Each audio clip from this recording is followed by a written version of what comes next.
ఒక పెద్ద పర్వతమంత ఎత్తుండే భయంకర రాక్షసుడు బకాసురుడు.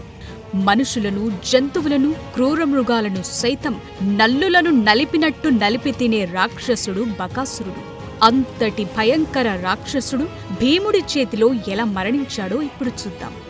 దుర్యోధనుడు కుట్రతో లక్క ఇంటిని కాల్చగా విదురుడు ముందు జాగ్రత్తగా చెప్పిన సూచనతో పాండవులు సొరంగాన్ని తవ్వి ఆ సొరంగం ద్వారా లక్క ఇంటి నుండి తప్పించుకుని అడవిలో తలదాచుకుంటారు. అక్కడ వ్యాస భగవానుడు వీరిని కలిసి ఏకచక్రపురంలో కొన్నాళ్లు ఎవరికీ తెలియకుండా జీవించమని సలహా ఇస్తాడు. అప్పుడు పాండవులు తమ తల్లి కుంతితో సహా బ్రాహ్మణ వేషాలు ధరించి ఏకచక్రపురం చేరుకుంటారు.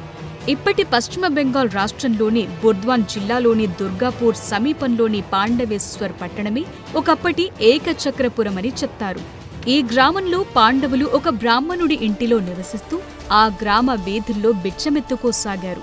ఇలా ప్రతిరోజు భిక్ష ద్వారా తెచ్చిన ఆహారాన్ని వారి తల్లికిచ్చేవారు. ఆ ఆహారాన్ని కుంతి 2 సగభాగాలు చేసి ఒక సగాన్ని భీముడికి, మిగతా సగాన్ని మిగతా నలుగురికి పెట్టేది. భీముడు వాయుదేవుడికి పుట్టినవాడు, గొప్ప బలవంతుడు, ఆకలి ఎక్కువ కలిగినవాడు. ఏకచక్రపురంలో వారికి లభించు అతి కొద్ది ఆహారం ఈ భీముడికి సరిపోక ఆకలి తీరక అతను చాలా నీరసించిపోయాడు.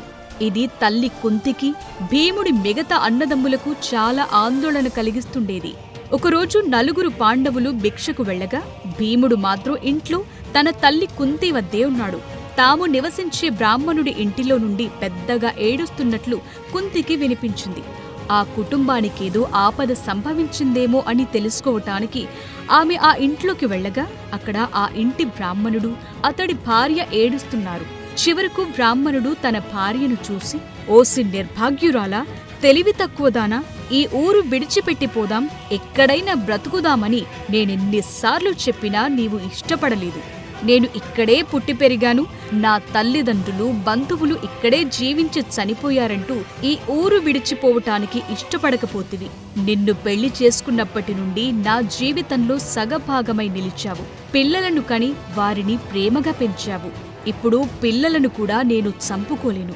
ఈ జీవితంలో మనం ఎవరిపైన ఆశలు పెట్టుకున్నామో జీవితాంతాన మనకు ఉత్తరగతులు ఎవరు చేయగలరు? అలాంటి కుమారుడు మరణించాక మనం ఎలా జీవిస్తాం? వాడు చనిపోతే మనకు, మన పూర్వీకులకు ఉత్తర క్రియలు ఎవరు చేస్తారు? నీ మొండి పట్టుదలే ఇక్కడి వరకు తీసుకొచ్చింది. నేను ప్రాణాలిస్తే ఈ పిల్లవాణ్ణి రక్షించేవారు లేక తప్పక చనిపోతారు. ఇప్పుడు నేనేం చెయ్యను? మనందరం ఒకేసారి చనిపోవటమే మంచిదంటూ ఆ బ్రాహ్మణుడు వెక్కి వెక్కి ఏడవసాగాడు. అప్పుడు ఆ బ్రాహ్మణుడి భార్య ఇలా అంటుంది, నేను మీకు 2 పిల్లలను కనిచ్చాను. మీరు లేకుండా నేను బ్రతకలేను. భర్త లేని ఆడదాన్ని సమాజం చాలా హీనంగా చూస్తుంది. ప్రతి మగాడు నన్ను వాడుకోవాలని చూస్తారు. నాకు 2 పిల్లలను పెంచి పెద్ద చేయటం చాలా కష్టమైన పని. కనుక నన్ను ఆ రాక్షసుడికి ఇవ్వటమే మంచిది. భర్త జీవించి ఉండగా చనిపోయిన భార్య చాలా అదృష్టవంతురాలు. కాబట్టి పతివ్రత అయిన స్త్రీకి చావనేది భయమే కలిగించదు. మీరు నన్ను ఆశీర్వదించి ఆ రాక్షసుడి వద్దకు పంపండి అని భార్య ఏడవసాగింది. అప్పుడు ఆ బ్రాహ్మణుడు అవే మాటలు, నీవు లేకుండా నేను జీవించలేను. వివాహితుడి ప్రథమ కర్తవ్యం తన భార్యను రక్షించటమే. నిన్ను ఆ రాక్షసుడికిచ్చిన తరువాత నేను బ్రతికి ఉంటే మహాపాపిని, నిందితున్నవుతాను అంటాడు బ్రాహ్మణుడు. అప్పుడు తల్లిదండ్రుల మాటలు వింటున్న కుమార్తె ఏడుస్తూ, అమ్మా నాన్న, నేను చిన్నదాన్నైనా నా మాట విని నన్నే మీరు ఆ రాక్షసుడి వద్దకు పంపండి. నా ఈ శరీరాన్ని త్యజిస్తే మిగతా వారంతా రక్షించబడతారు. మీరిద్దరూ చనిపోయాక ఈ దుష్ట ప్రపంచంలో నేను, తమ్ముడు రక్షించేవారు లేక త్వరగా చనిపోతామని ఆ కుమార్తె ధైర్యంగా అనటంతో తల్లిదండ్రులు ఆమెను గాఢంగా హత్తుకుని ఏడవసాగారు. వారందరూ ఏడుస్తుండగా పసివాడైన కుమారుడు, అమ్మా, నాన్న, అక్క, ఏడవకండి అంటూ ఓ కర్రముక్కను తీసుకుని దాన్ని తిప్పుతూ, నేనీ కర్రతో ఆ రాక్షసుణ్ణి చంపుతాను అంటాడు. పిల్లవాడు కర్రను తిప్పటం, ఆ రాక్షసుణ్ణి చంపుతాను అని మాట్లాడటం చూసి వారంతా బాధలోనూ నవ్వుతారు. కాని ఆ తరువాత అందరూ కలిసి ఏడుస్తారు. వీరందరి మాటలు విన్న కుంతీదేవి, ఏమైంది? మీరెందుకు ఏడుస్తున్నారు? నేనేవైనా మీకు సహాయం చేయనా అని అడుగుతుంది. అందుకు ఆ బ్రాహ్మణుడు, తల్లి, మా బాధను మీరు తీర్చలేరు. ఈ గ్రామానికి పక్కనే ఉన్న పర్వత ప్రాంతంలో ఓ కొండగుహ ఉంది. అక్కడ మహాబలవంతుడు, క్రూరుడైన బకాసురుడు అనే ఒక రాక్షసుడున్నాడు. 13 ఏళ్ల కిందట తన బలంతో ఈ గ్రామాన్ని ఆక్రమించుకున్నాడు. అప్పట్నుంచి మా గ్రామస్తులందరినీ క్రూర హింసల పాలు చేస్తున్నాడు. ఈ దేశరాజు మమ్మల్ని రక్షించలేక వేత్రకి అనే రాజ్యానికి పారిపోయాడు. ఇదివరకు ఈ రాక్షసుడు తన ఇష్టమొచ్చినప్పుడల్లా గుహ నుంచి బయటకొచ్చి ఆకలితో గ్రామంపై పడి పురుషులను, స్త్రీలను, చివరకు పసిపిల్లలను సైతం దారుణంగా చంపి తినేవాడు. ఆ పరిస్థితుల్లో విచక్షణ లేకుండా ఎప్పుడు పడితే అప్పుడు మనుషులను చంపకుండా ఉండేలా ఒక పద్ధతి ప్రకారమే వారిని తినేలా ఒక ఒప్పందాన్ని ఈ గ్రామ ప్రజలు ఆ రాక్షసుడితో చేసుకున్నారు.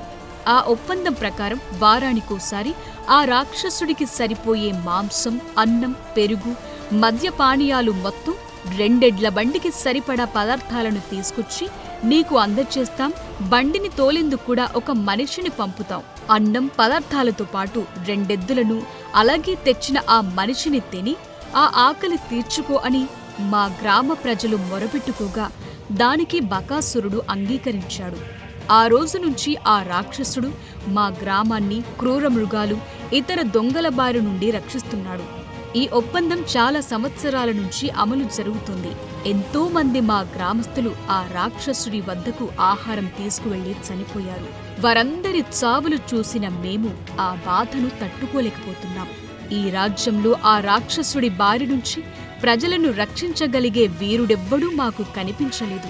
మా దేశపు రాజే మమ్మల్ని రక్షించలేక పారిపోయాడు.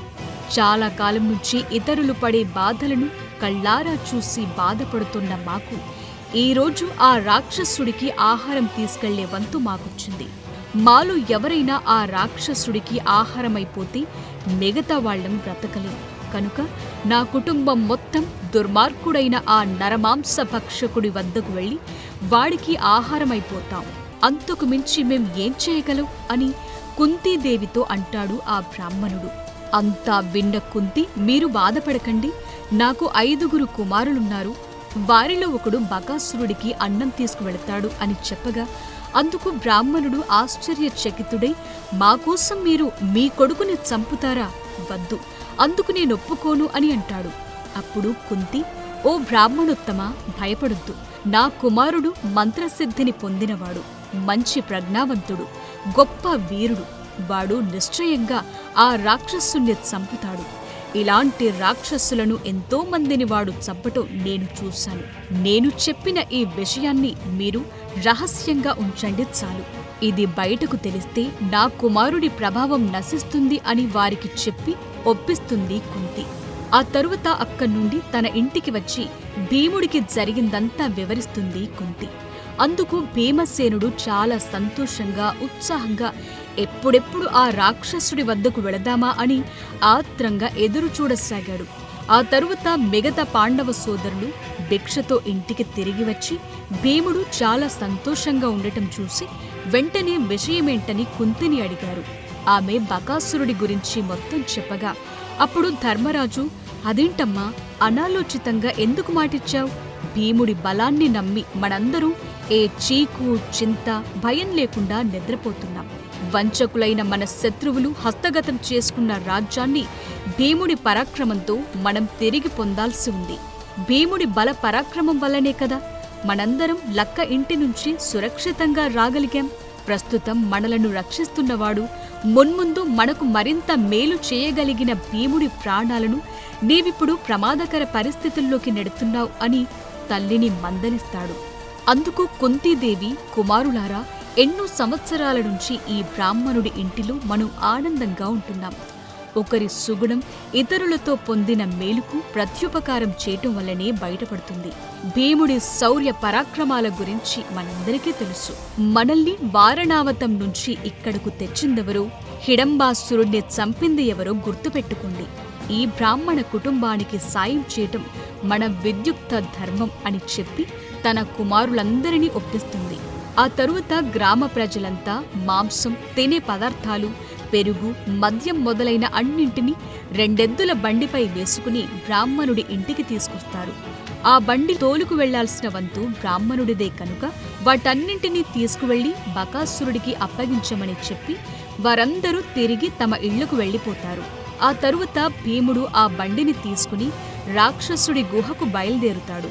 బండితో రాక్షసుడైన బకాసురుడి గుహ దగ్గరకు చేరుకున్న భీముడు అక్కడ అంతా ఎముకలు, రక్తపు ముద్దలు, తెగిపడిన కాళ్ళు చేతులతో సహా తల కపాలాలు కూడా ఉండటం, వాటి వాసన పసిగట్టిన గద్దలు, రాబందులు ఆ గుహ పైన ఎగురుతూ ఉండటం చూస్తాడు. ఆ గుహకు దగ్గరలో బండిని ఆపి మంచి మంచి ఆహార పదార్థాలు నోరూరిస్తుంటే ఆకలి తట్టుకోలేక వాటన్నింటినీ తినటం ప్రారంభిస్తాడు. బకాసురుడితో యుద్ధం వల్ల ఈ పదార్థాలు పాడైపోతాయి కనుక ముందుగానే వీటన్నింటినీ తినటం మంచిది. పైగా రాక్షసుణ్ణి చంపాక వీటిని తినటం మంచిది కాదు అని మనసులో అనుకుని వాటిని ఆవురావురుమని తినసాగాడు. తాను ఆహారం తినే సమయం దాటిపోవటంతో ఇంకా ఆహారం ఎందుకు రాలేదా అని బకాసురుడు ఆ గుహ నుంచి బయటకొచ్చి తేరపారా చూస్తాడు. గుహ ఎదురుగా ఉన్న స్థలంలో బండిని నిలిపి అందులోని ఆహారాన్ని తింటూ భీముడు కనిపిస్తాడు.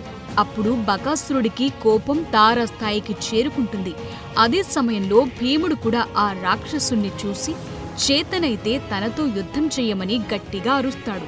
ఆ బకాసురుడు భారీ కాయంతో, ఎర్ర రంగు జుట్టుతో, దట్టమైన గడ్డం, గుబురు మీసం, పెద్ద నోరును కలిగి భయంకరంగా ఉండి కోపంగా భీముడి వైపు పరిగెత్తుకుంటూ వస్తాడు.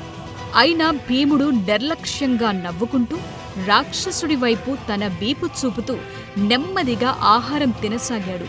వేగంగా అక్కడకు చేరుకున్న బకాసురుడు భీముడి వీపుపై తన పిడికిలితో గుద్దుల వర్షం కురిపించసాగాడు. కాని భీముడు బకాసురుడి వైపు చూడకుండా ఆహారం తినసాగాడు. తను దారుణంగా గుద్దుతున్నా పట్టించుకోకుండా తన ఆహారాన్ని తింటున్న భీముడిపై పట్టరాని కోపంతో బకాసురుడు ఊగిపోయాడు. అక్కడే ఉన్న ఓ చెట్టును పెరికి భీముడిపై వేసినప్పటికీ అతడు వంక కనీసం చూడకుండా భీముడు ఆహారం తింటూ తన ఎడమ చేతితో ఆ చెట్టును పక్కకు నెట్టి అన్ని పాత్రల్లోని ఆహార పదార్థాలను ఖాళీ చేస్తాడు.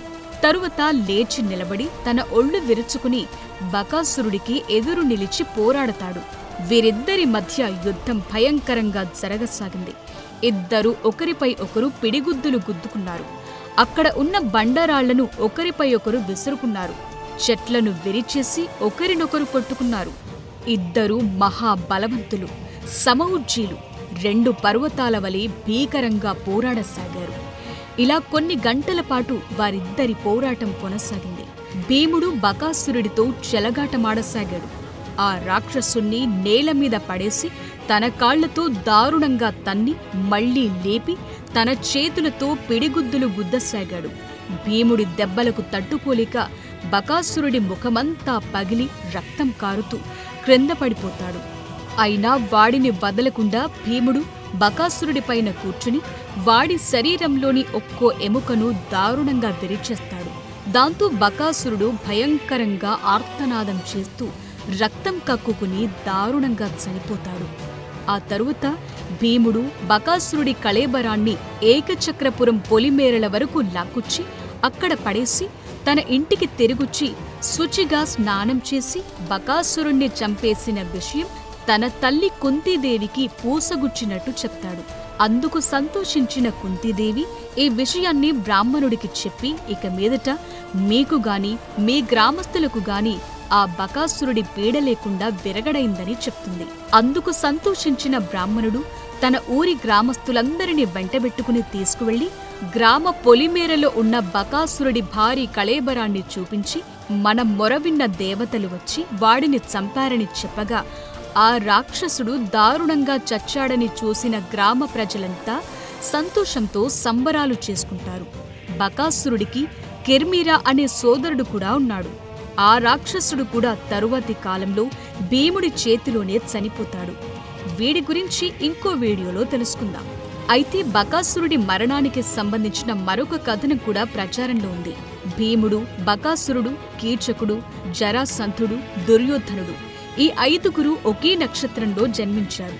వీరి వీరి జాతకాల ప్రకారం వీరిలో ఎవరు ముందుగా మరొకరి చేతిలో హతమవుతారో మిగిలిన 3 కూడా వారి చేతిలోనే మరణిస్తారు.